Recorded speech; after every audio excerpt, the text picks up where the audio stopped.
Speed news చూద్దాం. తెలంగాణ రాష్ట్ర SC ST minority సంక్షేమ శాఖల మంత్రిగా అడ్లూరి లక్ష్మణ్ బాధ్యతలు స్వీకరించారు. సచివాలయంలో మంత్రిగా బాధ్యతలు స్వీకరించిన అడ్లూరి లక్ష్మణ్ కు టీపీసీసీ అధ్యక్షుడు మహేష్ కుమార్ గౌడ్ శాలువా కప్పి శుభాకాంక్షలు తెలిపారు.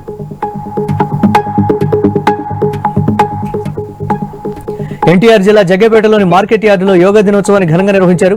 ఎమ్మెల్యే రాజగోపాల్, మాజీ మంత్రి నెట్టెం రఘురాం, మున్సిపల్ చైర్మన్ రాఘవేంద్ర తదితరులు పాల్గొన్నారు.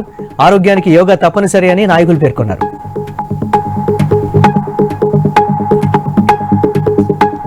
శ్రీశైలం మహాక్షేత్రంలోని చంద్రావతి కళ్యాణ మండపంలో యోగా దినోత్సవం ఘనంగా నిర్వహించారు. యోగా ద్వారా కలిగే ఆరోగ్య ప్రయోజనాలను యోగా గురువులు వివరించారు. దేవస్థానం సిబ్బంది, స్థానికులు, శివసేవకులు, స్కూల్ పిల్లలు పెద్ద సంఖ్యలో పాల్గొని యోగాసనాలు వేశారు. కాకినాడ జిల్లా యానంలో అంతర్జాతీయ యోగా దినోత్సవాన్ని ఘనంగా నిర్వహించారు. ముఖ్య అతిథిగా పుదుచ్చేరి ప్రభుత్వ ఢిల్లీ ప్రత్యేక ప్రతినిధి మల్లాడి కృష్ణారావు పాల్గొన్నారు. పాఠశాలల్లో రోజు గంటపాటు యోగా స్పెషల్ క్లాస్ ఉండేలా ప్రభుత్వం చర్యలు తీసుకోవాలని సూచించారు.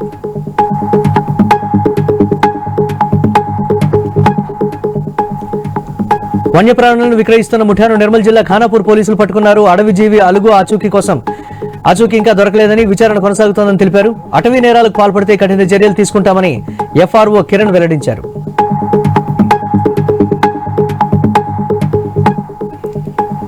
నిర్మల్ జిల్లా ముధోల్ నియోజకవర్గ ప్రజలు వైద్యం అందక ఇబ్బందులు పడుతున్నారు. 2022లో ప్రారంభించిన 30 పడకల ఆసుపత్రి పనులు మధ్యలోనే నిలిచిపోవడంతో ఇబ్బంది పడుతున్నామని చెప్పారు. నిర్మల్ పట్టణానికి వెళ్లాలంటే 50 కిలోమీటర్ల దూరం వెళ్లాల్సి వస్తోందని ఆవేదన వ్యక్తం చేశారు. ప్రభుత్వం స్పందించి ఆసుపత్రి పనులు పునఃప్రారంభించాలని విజ్ఞప్తి చేశారు.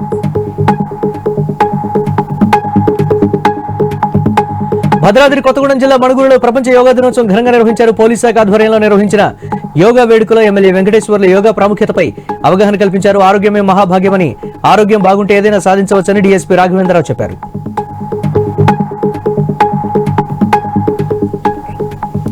ప్రధాని మోదీ నిర్వహిస్తున్న యోగా దినోత్సవాలు చరిత్రలో గుర్తుండిపోతుందన్నారు ఎమ్మెల్యే కాలువ శ్రీనివాసులు. ప్రతిరోజు యోగా చేయడం వల్ల ఆరోగ్యం మెరుగుపడుతుందన్నారు. అనంతపురం జిల్లా రాయదుర్గ పట్టణంలో యోగాంధ్రులను ఘనంగా నిర్వహించారు.